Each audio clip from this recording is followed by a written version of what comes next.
We often tell ourselves that we have mastered our planet. We have mapped every continent. We have named every ocean. We have scanned the deepest trenches and climbed the highest peaks.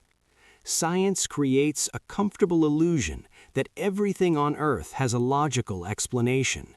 But that illusion is false. There are pockets of this world where the laws of physics seem to break down, places where geology, chemistry, and biology stop making sense. From a river in the Amazon that boils its victims alive, to a cave ecosystem that has been sealed off from the rest of the planet for 5 million years. Today we are traveling to the edge of human knowledge. These are 10 places on Earth that science still can't explain. Let's begin the investigation. We start our journey in a seemingly ordinary location. Chestnut Ridge Park in New York. At first glance, this looks like any other nature reserve, but hidden within a small grotto at the base of a waterfall is something that should not exist. It is called the Eternal Flame Falls. Fire needs 3 things to exist: oxygen, fuel, and heat. Water is usually the enemy of fire. Yet here, a flame burns continuously directly behind a veil of falling water. For decades, geologists assumed they knew the answer. The prevailing theory was simple. This must be a pocket of ancient shale gas rising from deep underground. They believed the rocks beneath the waterfall were hot enough to break down the carbon molecules, keeping the gas flowing and the fire burning. But in 2013, researchers from Indiana University decided to test this theory, and what they found shocked them. They discovered that the rocks underneath this waterfall are not hot. In fact, they are only about the temperature of a cup of tea. Geologically speaking, these rocks are too cool to produce the gas that feeds this fire. According to our current understanding of geology, this flame shouldn't have enough fuel to sustain itself, and yet it burns. Sometimes it flickers out, but it can always be relit. It is a geological anomaly that refuses to follow the textbook. We now move to the frozen valleys of central Norway. Welcome to Hessdalen. Since the early 1980s, the residents of this valley have been living in a real-life science fiction movie. Strange, floating orbs of light appear in the night sky. Sometimes they are white, sometimes yellow or red. They don't behave like airplanes. They don't behave like celestial bodies. Sometimes they hover motionless for over an hour. Other times they zip across the horizon at incredible speeds. Unlike other UFO sightings that rely on blurry photos and shaky stories, the Hessdalen Lights have been verified. Scientists have set up permanent monitoring stations with cameras, radar, and spectral analysis tools. We know they are there. We have the data. But we still don't know what they are. One leading theory suggests the valley itself acts like a giant natural battery. The metallic minerals in the mountains on one side and the sulfur-rich rocks on the other, combined with the humid river vapor, might create a massive electrical charge. This is called the Coulomb crystal theory. Essentially, the valley is generating plasma balls from thin air. But this has never been proven, and it doesn't explain how these lights seem to demonstrate intelligent movement, tracking cars, or reacting to laser pointers. Are they a rare weather phenomenon, or a window into a physics we haven't discovered yet? Deep in the heart of the Peruvian Amazon, there is a legend. The locals speak of a river so hot that it kills anything that falls into it. They say the Spanish conquistadors who went searching for gold returned with stories of a river that boils from below. For centuries, modern science dismissed this as a myth. Geothermally heated rivers exist, of course, but they are always located near active volcanoes. You need a powerful heat source, like magma, to boil a river. The problem is, the nearest active volcano is over 400 miles away. In 2011, a geothermal scientist named Andres Russo decided to find the truth. He hiked into the jungle, expecting to find a warm stream.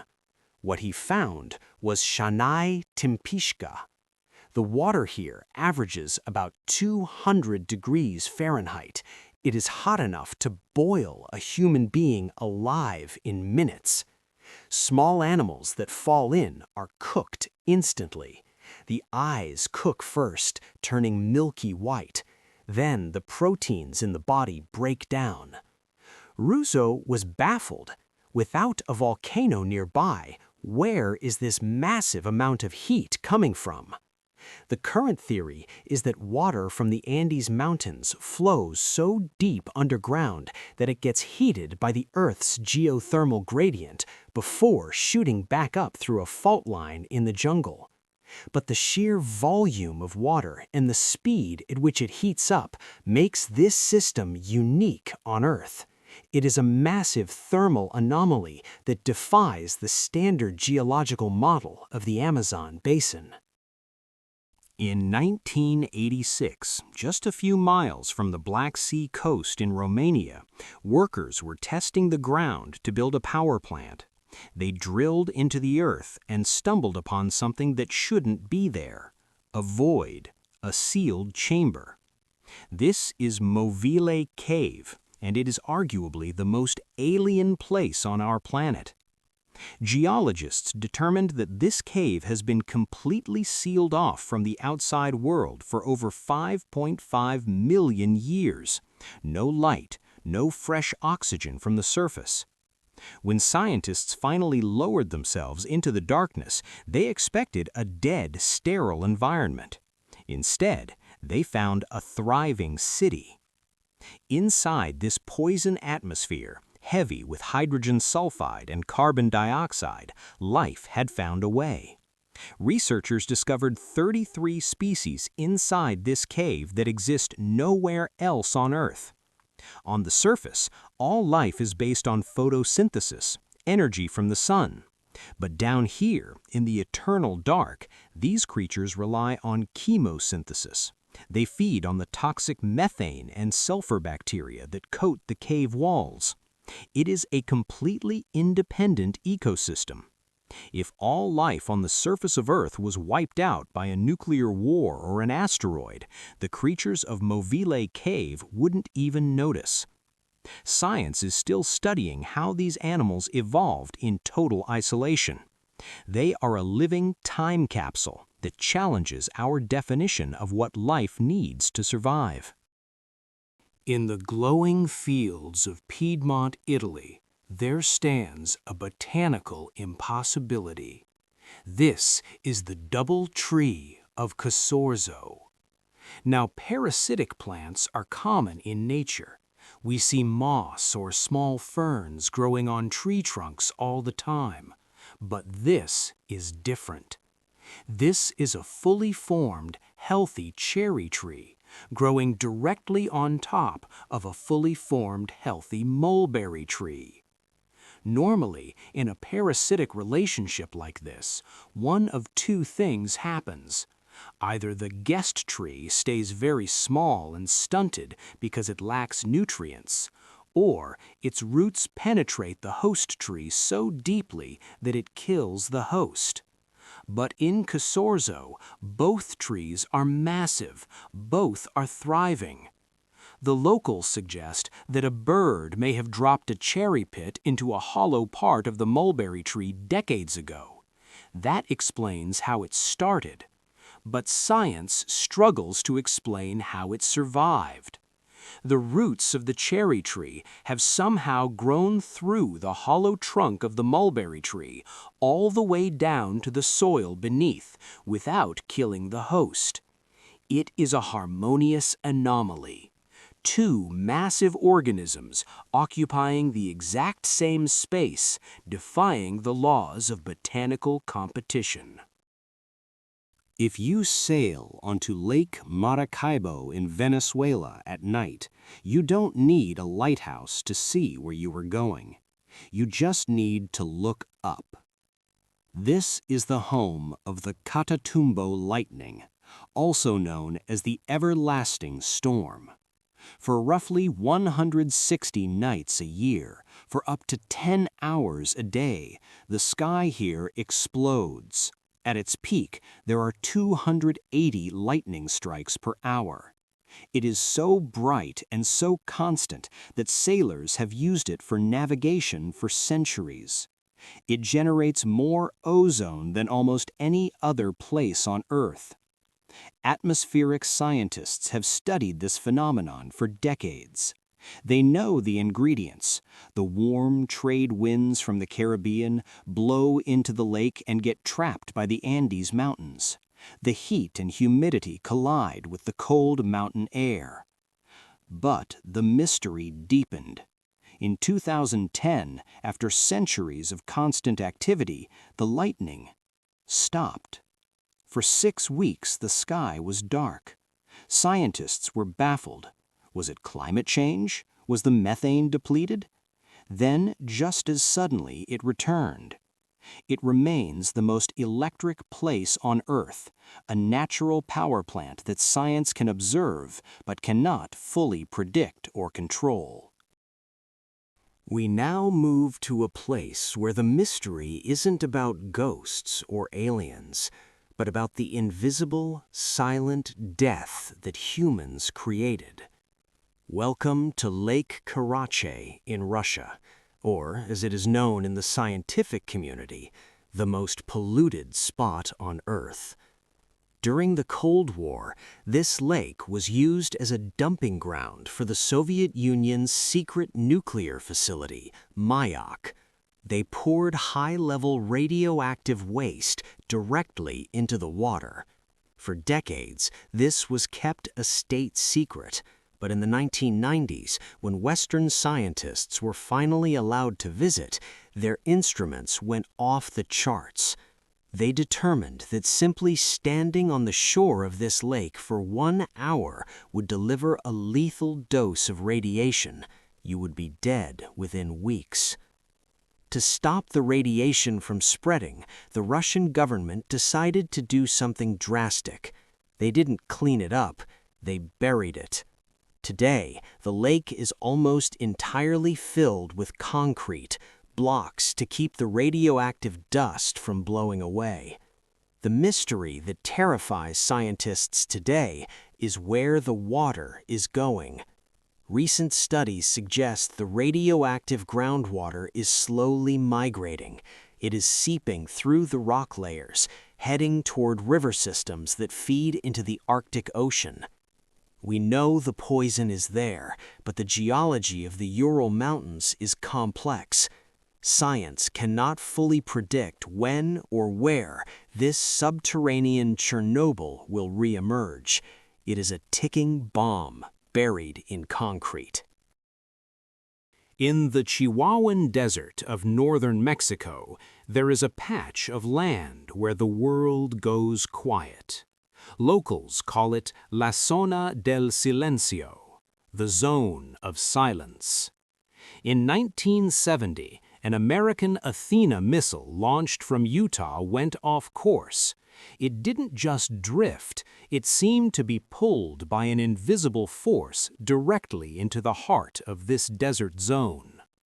When recovery teams arrived, they discovered something strange. Inside this zone, radio signals die, compasses spin uncontrollably. Communication with the outside world is nearly impossible. It is as if the area creates a magnetic bubble that blocks transmission. But the mystery goes deeper than just radio waves. This zone is a magnet for meteorites. Geographically, the zone of silence sits on the 27th parallel north. This is the exact same latitude as the Bermuda Triangle and the pyramids of Giza. Is this a coincidence, or is there a geometric connection between these magnetic anomalies? Scientists have found high levels of uranium and magnetite in the soil, which might explain the magnetic interference. But no one can explain why meteorites seem to aim for this spot, or why the flora and fauna here exhibit strange mutations. It remains a blind spot on the map of global communications. In 1911, an Australian geologist named Griffith Taylor was exploring the McMurdo Dry Valleys of Antarctica. He found something that looked like a crime scene. Pouring out of the tongue of the Taylor Glacier was a bright, blood-red liquid. Against the white ice, it looked horrific. It was named Blood Falls. For a century, science assumed this was red algae. It was the only logical explanation for the color. But recent samples proved that wrong. It wasn't algae, it was iron. The water coming out of this glacier is ancient salt water trapped under the ice for over 1.5 million years. It is loaded with iron, and when it finally hits the air, it rusts instantly, turning blood red. But that isn't the real mystery. The real shock came when scientists put this blood under a microscope. They found life. Despite being trapped under a massive glacier for 1 million years, with no sunlight, no oxygen, and crushing pressure, 17 different types of microbes were thriving in the water. They had evolved to breathe iron and sulfur instead of oxygen. This discovery rewrote the biology textbooks. If life can survive inside a frozen glacier on Earth, could it be surviving right now inside the ice caps of Mars or Jupiter's moon Europa? Blood Falls isn't just a geological oddity, it is a guide to finding aliens. And finally, we arrive at the #1 spot. It is not in a remote desert or a frozen wasteland. It is in a state park in Minnesota. This is the Devil's Kettle. The Brule River splits around a rock formation. The eastern side falls 50 feet and continues downstream. The western side falls into a massive pothole in the rock and vanishes. For decades, hikers, rangers, and geologists have asked the same simple question: where does the water go? Logic dictates that it must come out somewhere. Maybe it rejoins the river underground. Maybe it flows into Lake Superior. So scientists decided to test it. They threw in colored dyes. They waited at the lake. Nothing appeared. They threw in ping pong balls. They waited. Nothing. They threw in GPS trackers. Signal lost. Over the years, people have reportedly thrown massive logs and even a car into the hole. None of it has ever been seen again. Hydrologists have recently theorized that the water must seep back into the river upstream, filtered through deep gravel beds that trap the debris. But to this day, no one has ever found a single ping pong ball. No one has mapped the tunnel. It is a glitch in the hydrology of North America, a hole that swallows everything and gives nothing back. From the eternal flames of New York to the silent deserts of Mexico, these places serve as a humble reminder we live in an age of AI, space travel, and quantum computing. We think we have the answers, but the Earth is 4.5 billion years old, and it still knows how to keep a secret. Which of these locations would you dare to visit? Do you think the Hessdalen Lights are aliens or just weather? Let us know in the comments below. If you enjoyed this journey into the unknown, hit that like button and subscribe. We have more files to open and more mysteries to solve. Thanks for watching and stay curious.